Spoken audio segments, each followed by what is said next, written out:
नमस्कार, जय हिंद दोस्तों, आप सबका स्वागत है हमारे YouTube channel OPS pension news पर। इस चैनल पर आपको पुरानी पेंशन योजना से जुड़ी सभी जानकारी वह न्यूज दी जाएगी, तो हम आपसे निवेदन करते हैं कि हमारे चैनल को सब्सक्राइब जरूर करें।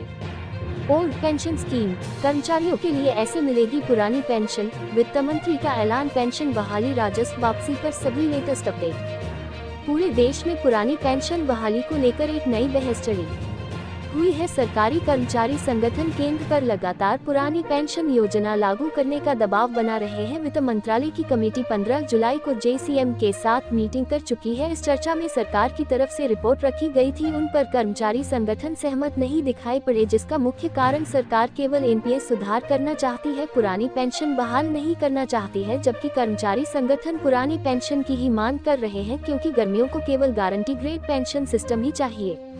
ओल्ड पेंशन स्कीम, सरकार द्वारा आर्थिक बोझ कम करने के लिए पेंशन के लिए मार्केट से व्यवस्था करने के उद्देश्य से 1 जनवरी 2004 से पुरानी पेंशन व्यवस्था को बंद करके नेशनल पेंशन सिस्टम को लाया गया था। पश्चिम बंगाल को छोड़कर सभी राज्यों द्वारा अलग अलग समय पर इस नई पेंशन योजना को लागू कर दिया गया। पिछले 7-8 सालों में यह व्यवस्था कर्मचारियों को इतनी खराब लगी कि बड़े बड़े आंदोलन किया जा रहे हैं। इसको देखे होते कई राज्यों द्वारा, जैसे नागालैंड, सिक्किम, पंजाब में कमेटियां गठित की गई हैं। कई राज्यों जैसे कि हिमाचल प्रदेश, झारखंड, राजस्थान आदि में ऑप्स पेंशन को फिर से लागू करने के आदेश भी जारी किए गए हैं। आंदोलन के चलते केंद्र सरकार ने भी पिछले वर्ष NPS को रिव्यू करने के लिए कमेटी गठित की थी। कमेटी की रिपोर्ट जल्द ही आने वाली है।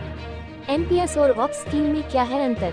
National mission for old pension scheme Bharat के राष्ट्रीय अध्यक्ष के अनुसार नई और पुरानी व्यवस्था में मूलभूत अंतर विभिन्न चरणों में देखने को मिलता है। पुरानी पेंशन में GF के नाम से मिनिमम 7% अंशदान काटा जाता था, जिस कर्मचारी अपनी मर्जी से बेसिक सैलरी के बराबर कटवा सकता था। इस हिस्से पर सरकार ब्याज की गारंटी देती थी। इसके साथ साथ कर्मचारी अपनी सुविधा अनुसार यह पैसा निकाल भी सकता था और रिटायर्ड होने पर पूरा पैसा उसको एक साथ एक बार में ही मिल जाता था। रिटायर होने पर उसे अंतिम सैलरी का 50% पेंशन के रूप में अलग से हर महीने दिया जाता था। ये पैसा दिए के कारण लगातार बढ़ता रहता था और पे कमीशन का लाभ भी पेंशनर को मिलता था। अब जो नई व्यवस्था की गई है उसमें GF की तरह ही लेकिन 10% EPF के रूप में कटौती की जाती है। सरकार भी अपनी तरफ से 10% के मुकाबले 14% का अंशदान देती है और इसे UTI और SBI शेयर मार्केट में निवेश करती है।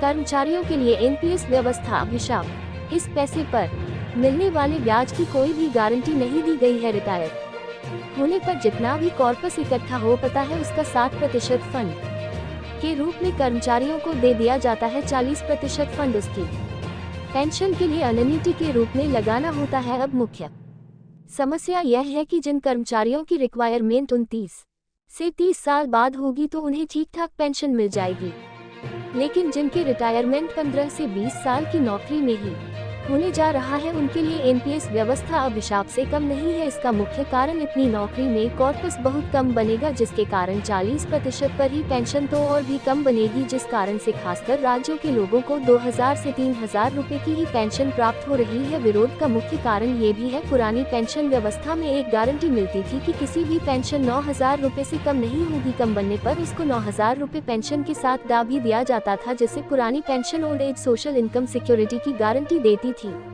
ओल्ड पेंशन स्कीम, रिटायरमेंट पर कैसे मिलेगी 50% पेंशन?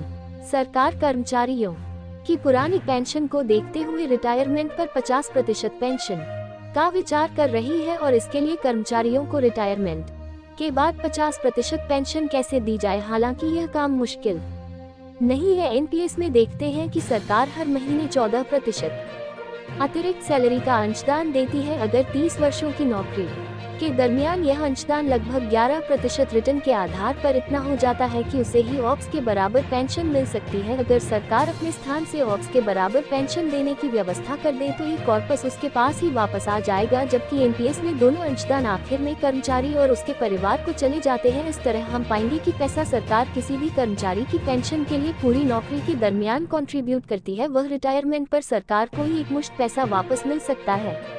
प्रत्याशा के हिसाब से देखा जाए तो केवल 30% लोग ही रिटायरमेंट के बाद 70 वर्ष या उससे अधिक उम्र तक जीवित रहते हैं। सरकार को इन्हीं पर अधिकतम पेंशन का खर्च करना होता है। ज्यादातर मामलों में ये सालाना कम होता जाता है, क्योंकि हर वर्ष कुछ पेंशनर की मृत्यु के कारण ऐसा होता है।